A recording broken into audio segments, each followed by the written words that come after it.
yang sempurna. Pada detik seperti inilah kita butuh mursyid yang kamil, butuh guru yang membimbing hati kita, membimbing rohani kita, memikirkan diri kita. Bahkan kadang-kadang kalah dibandingkan memikirkan dirinya sendiri. Para rawuh, ini persis seperti yang ditulis oleh Imamuna Abu Hamid Muhammad bin Muhammad Al-Ghazali ketika Imam Al-Ghazali mengutip dawuh Kanjeng Nabi, la tajlisu inda kulli alimin, janganlah kamu bermujalasah dengan sembarang orang alim.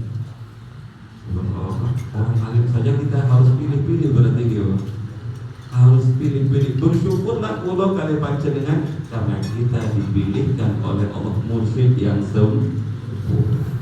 Kita dipilihkan oleh Allah didudukkan dengan orang alim yang sempurna.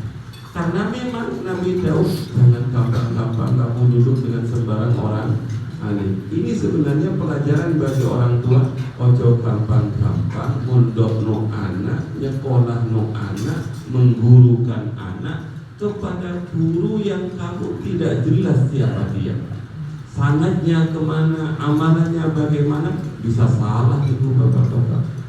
Kemudian Kanjeng Nabi jawab, illa alimun yad'ukum min khamsin ila khamsin, carilah orang alim yang membimbingmu, mengajakmu dari 5 sifat kepada 5 sifat yang lain. Kalau ambil satu saja malam ini, minar rohbat ila zuhdi. Apa maksud itu Pak? Dari kesemsem dunia kepada zuhud. Bingung nih yo. Saya kira rata-rata ya Allah semuanya menuhankan materi saya. Yang punya materi dia yang hebat. Bukan berarti orang zuhud itu tidak punya materi. Makanya kalau gabungkan lagi, la tashummu raihatal wilayah wa anta ghairu zahidin fid dunya. Tidak akan kamu mencium bau kewalian, gak mungkin husud apabila wa anta halai utawesiro iku ghairu zahidin fid dunya, tidak zuhud hidupnya di dalam dunia. Nah kita nggak mungkin bisa zuhud kalau tidak dibimbing oleh guru yang zuhud. Maka jangan kamu duduk dengan sembarang orang alim, kecuali orang alim itu akan mengajakmu dari rombak kesemsem dunia ila zuhdi mana zuhud. Bapak-bapak, ibu-ibu, Syekh Abdul Hasan Asyadzili itu siapa yang berani mengatakan nggak zuhud?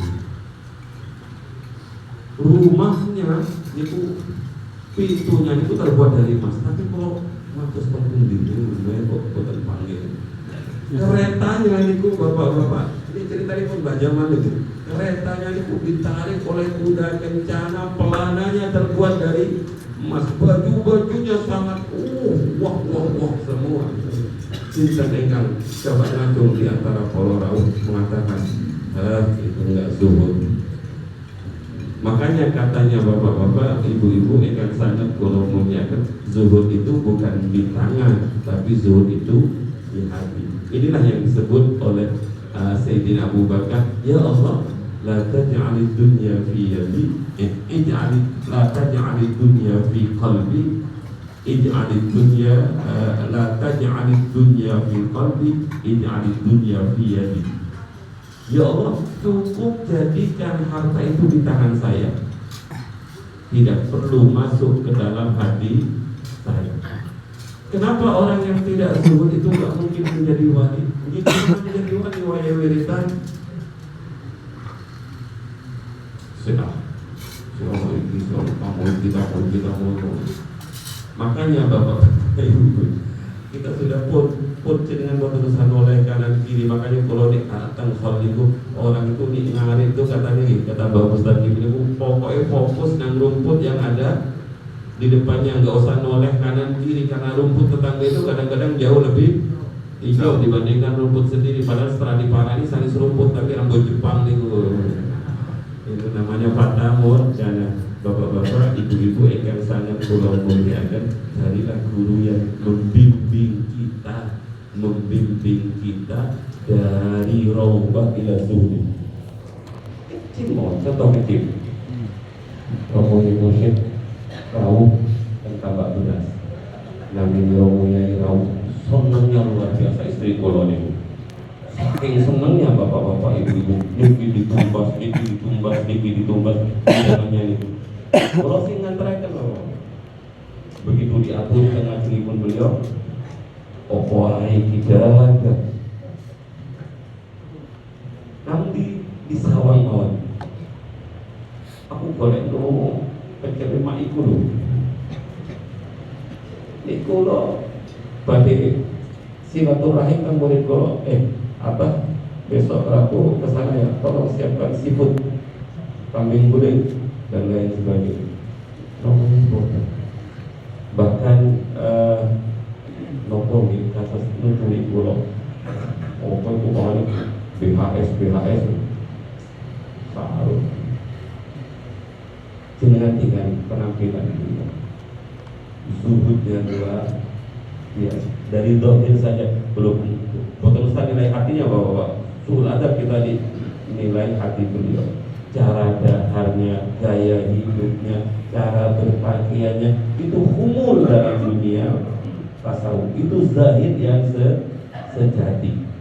Bapak-bapak, ibu-ibu yang sangat kula muliakan, kula tinten niki yang paling penting dalam pertemuan ini, jangan pernah menganggap bahwa pembersihan yang kita lakukan yang disebut dengan pengosongan diri, takhliyatun nufus, mengosongkan hati dari akhlak-akhlak mazmumah.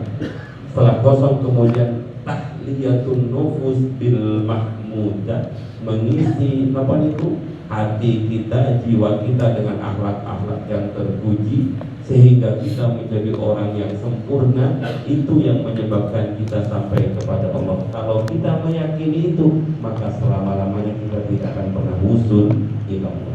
Tapi yakinilah bahwa sampainya kita pada makom ma'rifat itu karena rahmatipun Allah, fadlipun Allah.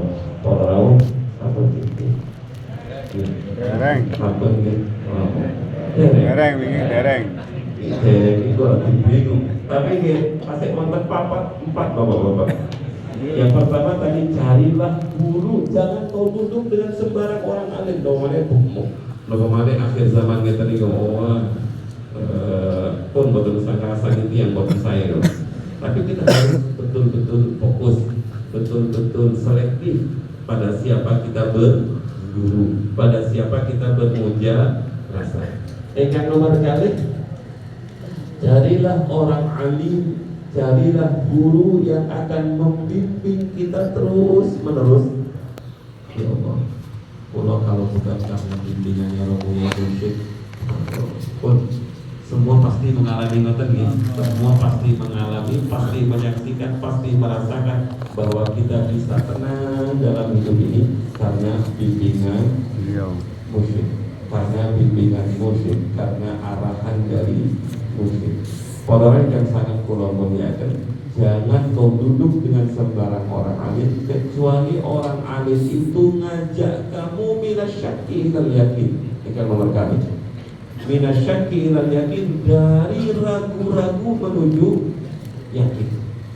Orang yang sangat kula muliakan, ragu-ragu akan Allah, ragu-ragu akan Rasulullah, ragu-ragu akan, pokoknya kalau ragu-ragu itu bahaya bapak. Ragu-ragu pada istri, ragu-ragu pada suami. Makanya waktu cerita itu pada zamannya Nabi Musa ada dua keluarga yang meninggal. Yang satu ahli ibadah, yang satu bukan ahli ibadah. Nabi Musa takziah kepada dua keluarga itu. Keluarga yang pertama yang ahli ibadah itu, Mbak Yu, saya ikut berbela-sungkawa, mudah-mudahan sampai diparingi kesabaran. Mbak Yu, saya hanya ingin memberi informasi ya Mbak Yu, pripun Nabi Musa, kalau tanyatin seperti apa suamimu itu dalam menjalani kesehariannya. Dia sebagaimana orang kampung mengatakan bahwa suami saya itu adalah orang yang hebat, orang yang ahli ibadah, orang yang begini. Loh, informasinya kok beda ya Bayu saking Allah pripun Nabi Musa. Dawuhipun Allah suami jenengan iku min ahlina. Penduduk neraka. Nangis istrinya. Pak, kasihan sampean Pak. Bayu, saya mau tanya, apakah mau tidur, apakah kalau malam suamimu itu pernah ngomong apa sama sampean? Suami saya itu memang ahli ibadah, tidak ada orang yang meragukan ahli ibadahnya. Tapi setiap malam dia berkata kepada saya, bersyukur kita, beruntung kita kalau Nabi Musa itu, seandainya Nabi Musa itu betul-betul seorang Nabi. Seandainya Nabi Musa itu betul-betul seorang Nabi, maka kita akan beruntung deh. Napa niki bapak-bapak artinya? Ragu. Sekalipun hebat ibadahnya, tapi kalau ragu-ragu. Mau teruskan ya Pak? Ragu-ragu pada istri saja bahaya, ragu-ragu pada suami saja bahaya. Nopo mana ragu-ragu pada mursyid kita? Bagaimana? Ya, yang kedua, datanglah Nabi Musa ke tetangganya itu. Begitu datang ke tetangganya, Bayu, saya ikut berbela sungkawa. Mudah-mudahan sampean sabar ini Nabi Musa. Nabi Musa doakan ya suami saya ini semua orang nggak ada yang takziah. Kenapa? Karena memang suami saya begitu sih orangnya. Saya nggak menyalahkan tetangga. Tenang Bayu, tenang. Menurut informasi yang saya terima, memang Nabi Musa ini wakallamallahu Musa taklima, sehingga beliau berkenal kalimullah. Tapi saya didhawuhi langsung oleh Allah bahwa suamimu itu min ahlil jannah, min ahli. Sujud syukur istrinya, ya Allah Pak, bersyukur Pak, bersyukur. Walaupun sampai tidak dimuliakan oleh orang sekampung, tapi sampai ahlul jannah. Saya Bayu, bukan itu masalahnya. Saya ingin tanya, kata Nabi Musa, apa sih amalnya suamimu itu? Nabi Musa, suami saya memang seperti itu orangnya. Tapi setiap malam dia berkata begini, sekalipun saya seperti ini, sekalipun rumah tangga kita masih seperti ini, tapi kita bersyukur karena kita menjadi umatnya Nabi Musa. Yakin pada Nabi Musa. Maka dalam kehidupan ini, carilah guru yang bisa menghantarkan kita pindah dari ragu-ragu kepada keyakinan. Salah satu tema yang paling penting ragu-ragu ini adalah ragu pada rizkinya Allah, ragu pada takdirnya Allah, ragu pada ketetapannya Allah. Kalau tutup di kesempatan yang lain, bapak-bapak, ada dua orang datang kepada Nabi Musa. Nabi Musa, untuk nopo kan, sampean kan biasa sih omong-omongan kali Allah. Cobalah Nabi Musa tanyakan seperti apa nanti nasib saya di akhirat. Ini ditanya, jadi kalau ditanya ngoten niku bingung kok, seperti apa nasib saya di akhirat. Kata Nabi Musa, tunggu. Kalau nanti saya punya waktu saya tak sowan.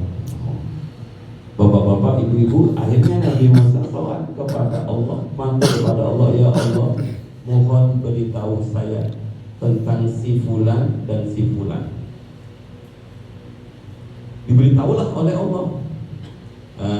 Keesokan harinya dua orang laki-laki bertanya, wahai Nabi, sudah dapat kabar enggak? Ampun. Wah, kamu betul-betul Nabi yang top chair katanya. Coba sekali oleh matur dan pangeran. Di sampean pulau aku kok mustakabur itu.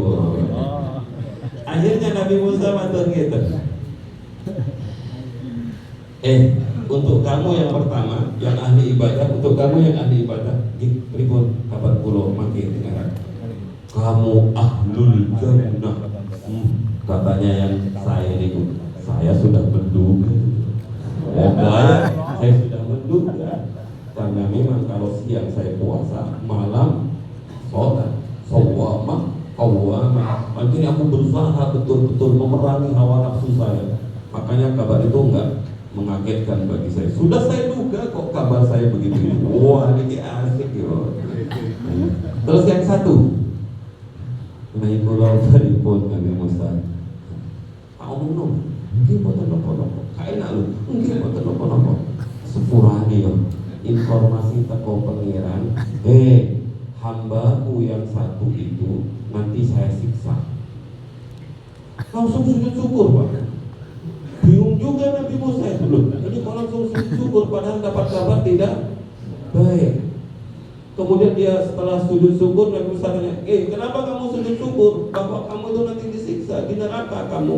Ya Nabi Musa, gak peduli saya di neraka, gak peduli saya disiksa, saya sudah bersyukur karena saya masih diakui seorang hamba. Cukup bagi saya ketika Allah bilang, wahai yang satunya hambaku itu nanti saya siksa, saya masukkan ke neraka. Cukup ibu Nabi Musa, urusan neraka urusan belakang. Yang penting kalau tetap diakui sebagai hambanya Allah. Ini bapak-bapak luar biasa itu. Dalam satu hentakan nafas Allah kemudian memberi perubahan nasib yang 180 derajat. Nabi Musa langsung dipanggil oleh Allah, wahai Musa, sekarang saya robah gimana ya Allah? Sing ahlul jannah tak jadikan ahlul nar, yang ahlul nar tak jadikan ahlul jannah. Ya Allah, ini kalau nggak dibimbing mursyid nggak bisa, kalau nggak ngaji nggak bisa. Makanya kita harus mencari mursyid, mencari guru, mencari orang alim yang yad'ukum minal kibri ila tawadu'i, dari takabur menjadi tawadu. Sangat pulau muliakan. Jangan pokoknya kan, ketika kita beramal cukuplah sebagai balasan dari Allah kita dijadikan orang yang ahli amal. Gak perlu minta-minta yang lain. Lo pokoknya ngundak amal. Ya Allah. Kayak niru Nabi Musa, Nabi Muhammad pernah ngundak sekali toh, tapi mantul itu merasa bersalah Nabi Muhammad. Ketika pada perang Badar, Nabi Muhammad ngangkat tangannya, ya Allah, kalau hari ini kami kalah, nopo ya Allah. Tapi kami kalah, kalau khawatir panjenengan tidak disembah malih ya Allah. Saking kepepet ini dia. Hari Nabi itu, ya Allah, kalah. Karena memang menurut hadis strategi militer manapun kita kalah waktu itu 331 Pak, dengan persenjataan yang terbatas, dengan musuh yang sedemikian kuat. Maka kemudian kekuatan doa, ya Allah, kalau kami kalah, lam tu'bad fihi abadan. Yang saya takutkan bukan saya ya Allah, yang saya takutkan lam tu'bad fihi ay fil ardi abadan. Engkau tidak akan pernah disembah di muka bumi ya Allah.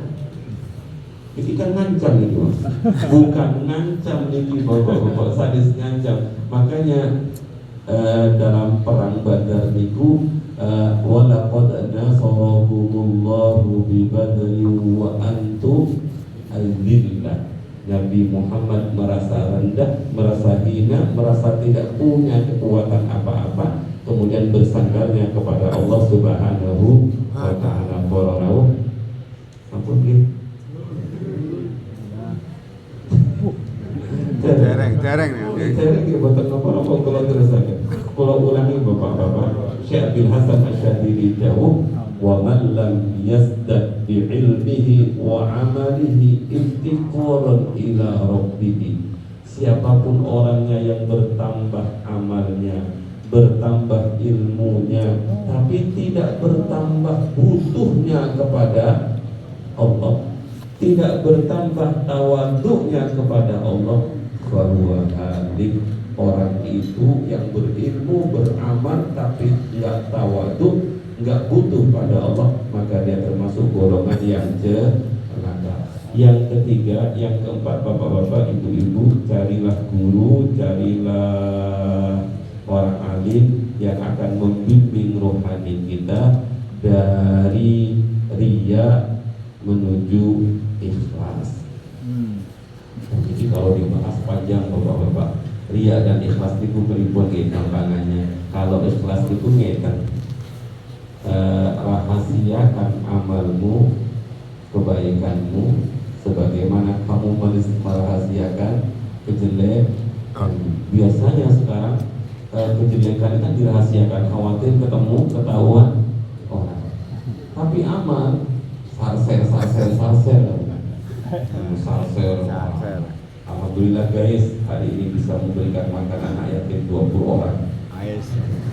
Alhamdulillah. Tapi ada pendapat yang mengatakan yang itu disebutkan kepada Syekh Hasan Asy'adzili ketika zaman sudah rusak, maksiat sudah di-share kemana-mana, mungkarat sudah diketahui oleh orang-orang, maka cara mengimbanginya, kebaikannya juga harus di-share. Lah bapak-bapak sekarang maksiat dengan nyatanya, wah, HP ini kan maksiat terus. Ya. Maka harus ada perang, yang sini nge-share maksiat, yang sini nge-share amal soleh. Tapi ingat dalilnya, wa amma bi ni'mati rabbika fahadis, bukan untuk pamer, tapi untuk syukur kepada Allah, dan agar orang itu punya pilihan, oh ternyata ada amal baik seperti ini. Bapak-bapak, ibu-ibu, jangan nyalahkan para kiai kita, guru kita yang nge-share kebaikan. Sebab salah satu tujuannya adalah agar orang lain bisa menirunya. Ya, karena apa? Karena urusan riya dan ikhlas sudah selesai. Nih, pulau kali panjenengan kadang-kadang nggak nge-share karena riya. Nggak nge-share karena riya itu. Pak Holid tuh gak tau nge-share, makin wong ikhlas. Aku gak nge-share gara-gara riya. Jadi riya niku wonten riya aktif, wonten riya pasif. Riya aktif itu adalah riya pamer ke orang, yura'unan nas, agar dilihat oleh manusia. Ketika dia melihat, dia akan memuji saya. Ketika dia melihat saya, kalau beli kepada dia dikurangi harganya. Jadi ada faktor yang bisa saya terima. Tapi hadirin yang sangat kula mulyakaken, ada riya pasif. Riya pasif itu orang tidak beramal karena khawatir dibilang riya. Contoh sederhana, guru kula nyontohkan kita. Ada orang yang biasa sholat duha, kemudian ketika di rumahnya banyak orang, dia tidak sholat duha. Yang biasa istiqomah duha ini loh, tidak duha. Kayak kenapa kok tidak duha?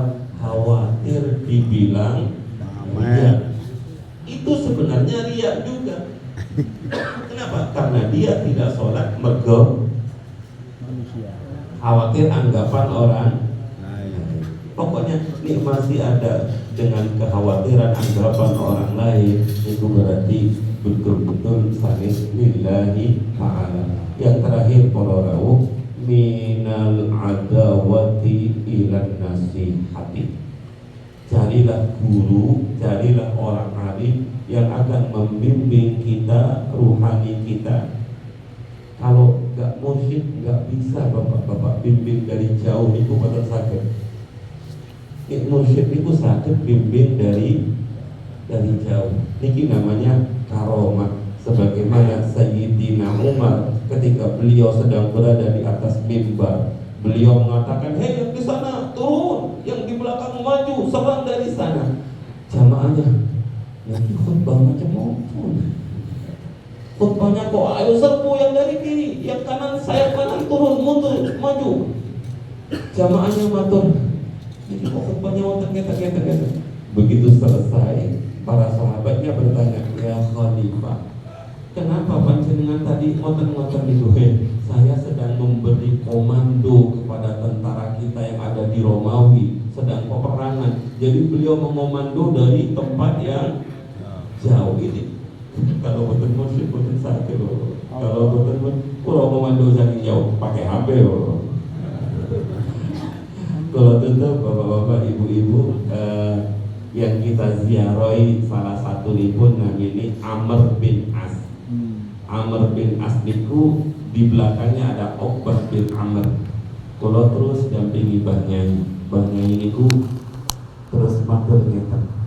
Pak Alim, itu makomnya pada Amr bin As niku Fathu Mesir, yang membuka Mesir niku namanya Amr bin As. Amr bin As itu sahabat Nabi yang dikirim ke Mesir menaklukkan Mesir, di mana pada waktu itu juga ada kejadian tentang Sayyidina Umar ketika Amr bin As memimpin, sungai Nil ini rusak sat Pak, habis. Begitu sungai Nil itu sat, orang-orang non muslim itu marah kepada Khalifah Amr bin As. Mereka mengatakan ini gara-gara kamu sudah tidak meneruskan tradisi nenek moyang kita. Apa tradisi nenek moyang kalian? Nenek moyang kami kalau air sudah mulai surut pasti kami akan mencari perawan yang masih tingting. Terus kami sembelih darahnya, kami alirkan ke sungai Nil. Kamu sekarang nggak mau seperti itu. Gara-gara kamu ini semua nggak ada air sebentar lagi. Kalau nggak ada air mati semua, kamu tanggung jawab wahai Amr bin As. Bidamu bapak-bapak. Kata Amr bin As, antara iya dan tidak. Masa mau materi orang? Masa mau sesajen? Ini sesajen bapak-bapak.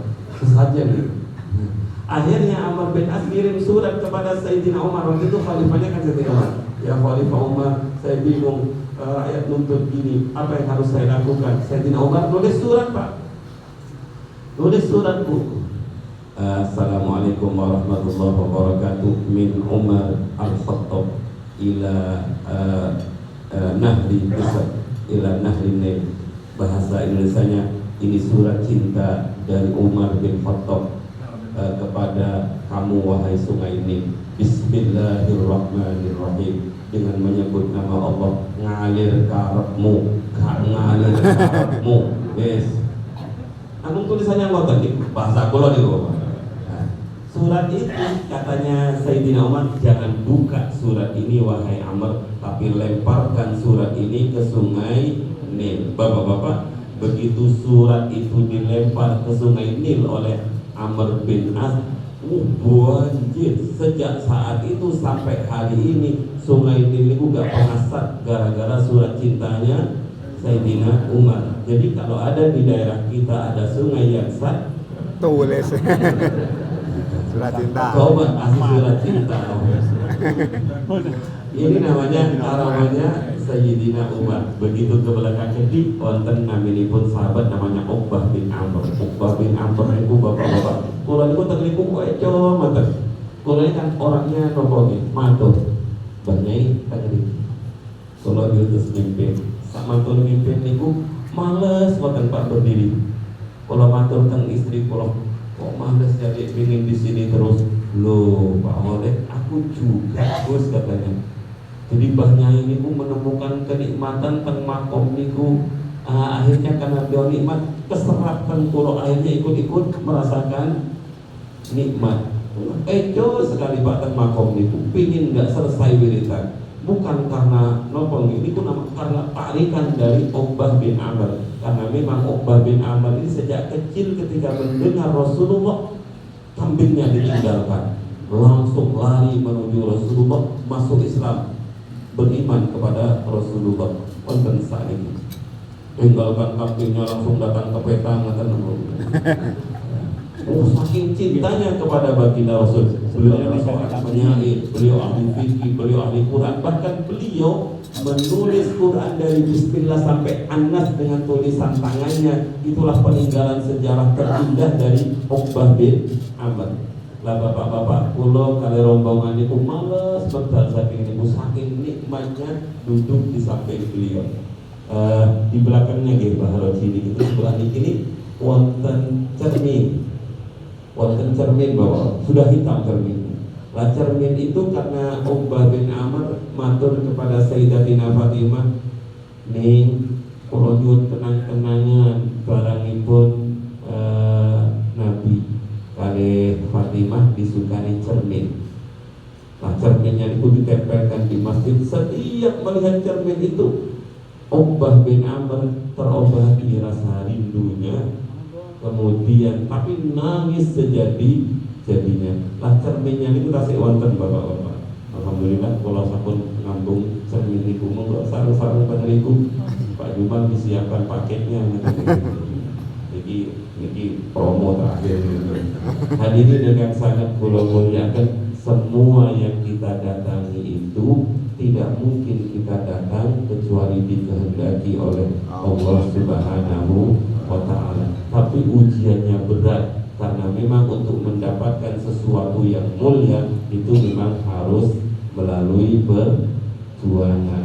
makaten ingkang saged dalem sampai akan nyuwun agungipun pangapunten. Mugi-mugi pertemuan iki sesarengan kalih hidayahipun Allah Subhanahu wa taala. Mugi-mugi kula kalih panjenengan terus dibimbing oleh mursyid kita, terus bersama mursyid kita dan bapak-bapak, ibu-ibu mendoakan guru. Itu adalah kewajiban kita karena guru itu adalah orang tua kita. Wa qadara rabbuka alla ta'budu illa iyyahu wa bil walidaini ihsana.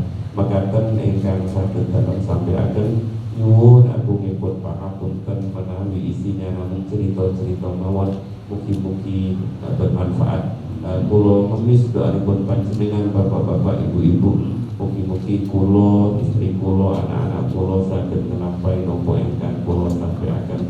Kalau hanya sekedar menyampaikan tapi tidak bisa mengamalkan, khawatir kabura maktan indallahi an taqulu ma la taf'alun. Rabbi fa'fana bi barakatihim wahdinal husna bi hurmatihim wa amitna fi tariqatihim wa mu'afatihim minal fitani. Rabbi fa'fana bi barakatihim wahdinal husna bi hurmatihim wa amitna fi tariqatihim wa mu'afatihim minal fitani. Bismillahirrahmanirrahim. Sarang-sarang Bismillahirrahmanirrahim. Allahumma inni astaudi'uka ma 'allamtanihi farudhu ilayya inda hajati ilaihi wa la tunsinihi ya rabbal alamin.